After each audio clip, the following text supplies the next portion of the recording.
Salam sejahtera, terima kasih karena bersama dengan saya di Nazilin Unity Channel. Ada orang kata, habislah Papa Gomo kali ini. Baru-baru ini, Papa Gomo telah memohon maaf dan ampun kepada Ketua Polis Negara. Tetapi nampaknya tindakan beliau itu tidaklah seperti yang dilihat oleh netizen.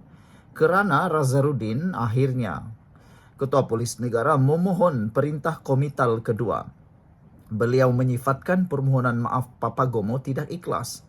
Kenapa Ketua Polis Negara tiba-tiba rasa permohonan maaf Papa Gomo tidak ikhlas? Ramai netizen yang suka dengan tindakan Nazarudin ini untuk memohon perintah komital kedua tersebut.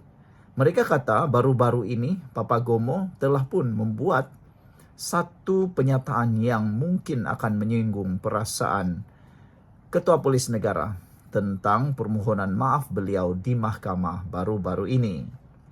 Ketua Polis Negara Tan Sri Nazarudin Husin memohon kebenaran kali kedua daripada Mahkamah Tinggi supaya blogger Papa Gomo dikenakan perintah komital dan seterusnya dipenjara kerana menghina mahkamah. Ramai netizen sebenarnya tidak bersetuju sebelum ini tindakan Ketua Polis Negara menerima permohonan maaf Papa Gomo. Mereka kata, Papa Gomo akan buat balik, Papa Gomo akan ulang lagi. Tapi, sudah terjadi. Akhirnya, apa yang dijangka benar-benar seperti telah berlaku apabila Ketua Polis Negara menyatakan beliau kini mahu supaya blogger Papa Gomo dikenakan tindakan komital dan seterusnya dipenjara kerana menghina mahkamah. Sebelum kita teruskan ulasan ini, jangan juga lupa berikan pandangan dan komen anda. Dan lebih daripada itu, siapa yang ada masalah kencing manis, gout dan tinggi darah, tekan butang produk yang ada dalam video ini. Kerana produk itu murah dan berkesan memberikan anda kesihatan. Isu susulan Papa Gomo atau nama sebenarnya Wan Muhammad Wan Derus Azri Derus gagal mematuhi perintah mahkamah menghendaki beliau menyiarkan permohonan maaf tanpa syarat kepada Nazarudin dan mahkamah di platform YouTube, TikTok dan X sekurang-kurangnya selama 7 hari dan memadamkan kenyataan pada 14 Januari lalu serta imejnya yang disunting pada 15 Januari lalu. Nazarudin berkata, permohonan maaf yang dibuat Papa Gomo pada 30 April lalu di mahkamah terbuka adalah tidak ikhlas dan tanpa penyesalan meskipun ia dibuat tanpa syarat. Nazarudin memfailkan permohonan kebenaran berkenan pada 5 Mei secara ex parte sebelah pihak melalui firma guaman Tetuan KB Tan Kumar and Partners kerana Papa Gomo melanggar kedua-dua perkara ataupun syarat tersebut. Saudara, ramai orang kata kali ini Ketua Polis Negara jangan lagi terpengaruh, jangan lagi terima apa-apa permohonan daripada Papa Gomo kerana kata mereka, lihatlah tindakan Papa Gomo yang seakan-akan tidak ikhlas dan tanpa penyesalan. Selain daripada itu, dalam permohonan kebenaran itu, Nazarudin berkata pada 1 Mei lalu jam lebih kurang 8.30 malam, Papa Gomo dengan sengaja menerbitkan dan menyebabkan penerbitan satu video dalam talian menerusi platform sosial media di aplikasi TikTok Papa Azri dan YouTube Se-Azri. Kenyataan defendant itu adalah bertentangan dengan kenyataan bertulis permohonan maaf yang sudah dipersetujui dan dibaca di mahkamah seperti di dalam perintah komital. Permohonan maaf yang dibuat defendant pada 30 April lalu adalah tidak ikhlas dan tanpa penyesalan, meskipun ia dibuat dengan tanpa syarat. Berdasarkan kenyataan yang disiarkan dan diterbitkan oleh defendant dan kegagalan memadam terbitan video bertarikh 14 Januari 2025 dan 15 Januari 2025, defendant dengan ini sudah melanggar perintah komital bertarikh 30 April lalu yang mana adalah satu penghinaan kali kedua kepada mahkamah ini, katanya lagi. Nazarudin berkata penghinaan terhadap perintah komital oleh defendant boleh dikenakan prosiding komital untuk penghinaan mahkamah. Mahkamah Tinggi menetapkan pada 9 Mei ini untuk mendengar permohonan kebenaran berkenan. Kali pertama Nazarudin memfailkan permohonan kebenaran bagi perintah komital terhadap Papagomo pada 24 Januari lalu dengan memohon supaya beliau dipenjara atau didenda kerana menghina mahkamah berikutan tidak mematuhi perintah injuksi pada 10 Januari lalu dengan membuat hantaran terhadap Nazarudin di aplikasi YouTube, TikTok, X serta akaun Telegram. Pada 31 Januari lalu, Mahkamah Tinggi membenarkan perintah injuksi melarangnya daripada menerbitkan kenyataan berbau fitnah di semua platform media sosial yang ditujukan kepada Nazarudin sehingga perbicaraan kes saman utama diputuskan oleh mahkamah. Pada 26 Disember lalu, Nazarudin memfailkan saman fitnah dengan menuntut ganti rugi 3 juta ringgit daripada Papagomo. Berhubung kenyataan yang melabelkan dirinya sebagai pelacur banduan terhormat dan penjilat kepada Perdana Menteri Datuk Seri Anwar Ibrahim. Papagomo pada 30 April lalu mengemukakan permohonan maaf tanpa bersyarat kepada Nazarudin dan Mahkamah Tinggi berhubung kenyataan pada 14 Januari lalu dan penggunaan imej ke Ketua Polis Negara yang disunting pada 15 Januari lalu.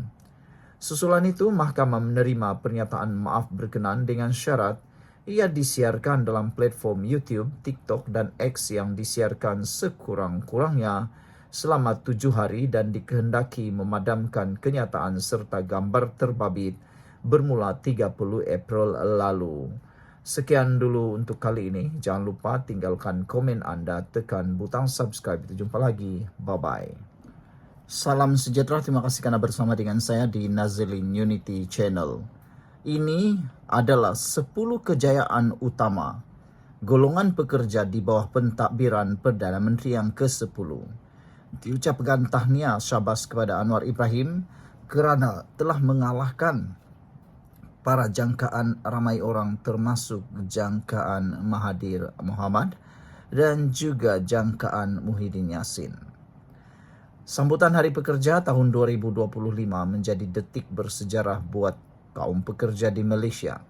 Di bawah kepimpinan Datuk Seri Anwar Ibrahim, Perdana Menteri yang ke-10 dan Menteri Sumber Manusia Steven Sim, pelbagai pencapaian penting telah diraih sekaligus membuktikan bahawa agenda pekerja menjadi keutamaan kerajaan Madani. Berikut ialah 10 kejayaan utama untuk golongan pekerja di bawah pentadbiran Perdana Menteri yang ke-10. Sebelum kita teruskan ulasan dan juga pandangan ini, jangan lupa siapa ada masalah gaut, kencing manis dan tinggi darah, cepat beli produk yang saya kongsikan ini kerana produknya bagus, murah, mujarab dan sudah ramai yang menggunakan dan mereka kata sangat baik. Baiklah saudara-saudara sekalian. Berikut dinyatakan 10 kejayaan utama untuk pekerja di bawah pentadbiran Perdana Menteri Anwar Ibrahim. Nombor 1, kadar pengangguran terendah dalam sedekad menurun kepada 3.1% pada Februari 2025. Bermaksud saudara-saudara sekalian, Anwar Ibrahim telah mengalahkan pendahulu-pendahulu beliau. Perdana Menteri termasuklah Muhyiddin Yassin dan Ismail Sabri Yaakob serta Mahathir. Dalam tempoh 10 tahun kebelakang ini, Anwar Ibrahim telah berjaya menurunkan kepada 3.1% pada Februari 2025. Jadi nampaknya macam mana sekalipun pembangkang bising dan bersuara, mereka tetap kalah oleh angka ini. Perkara kedua, kejayaan di bawah Anwar Ibrahim ialah lebih ramai rakyat pekerja. Jumlah tenaga kerja meningkat dari 16.91 juta pada tahun 2023 kepada 17.34 juta pada tahun 2024. Nombor 3, kadar penyertaan tenaga buruh meningkat. Kini mencecah 70.6%. Keempat, penyertaan tenaga buruh wanita melonjak, meningkat kepada 56.8%, mencerminkan lebih ramai wanita aktif dalam ekonomi. Kelima, penggunaan kemahiran lebih optimum, kadar guna tenaga tidak penuh menurun kepada 36%. Keenam, graduan TVET semakin laku keras. Kadar keboleh pasaran graduan mencapai 94%. Ketujuh, perlindungan sosial diperluas. Jumlah pencarum per keso sektor formal mencecah 9,9 juta orang. Kelapan, pekerja sendiri kini dilindungi pencarum per keso. Kalangan pekerja sendiri meningkat kepada 900,000 orang, naik daripada 700,000 kepada 200 pada tahun 2023. Kesembilan, suri rumah mendapat perlindungan sosial. Skim suri rumah kini melindungi 500,000 pencarum berbanding hanya 200,000 pada tahun 2023. Kesepuluh, upah penengah meningkat. Buat pertama kali, upah penengah bulanan rakyat Malaysia melepasi nilai ambang RM3,000, iaitu RM3,045 sebulan. Namun, di sebalik pencapaian ini, Steven Sim tidak lupa pada nilai solidariti global. Dalam ucapannya semasa sempena sambutan Hari Pekerja 2025, beliau mengangkat suara pekerja Malaysia yang bersatu dengan rakyat Palestin. Ini bukan isu politik partisan, tetapi nilai kemanusiaan yang merentas kaum dan agama. Ketika negara lain memilih untuk diam atau berpihak, suara pekerja Malaysia tetap teguh memihak kepada keadilan. Inilah wajah pekerja Malaysia hari ini, bukan sahaja produktif dan dilindungi, tetapi juga bermaruah. Di bawah kepimpinan Perdana Menteri ke-10 Anwar Ibrahim dan watak seperti Steven Sim, pekerja tidak lagi dipinggirkan dalam agenda negara. Mereka kini menjadi tonggak utama kepada pembinaan masa depan Malaysia yang adil, inklusif dan berprinsip. Semoga semangat ini terus hidup, bukan sekadar pada 1 Mei tetapi sepanjang tahun. Sekian dulu untuk kali ini. Jangan lupa tinggalkan komen anda, tekan butang subscribe. Bye-bye.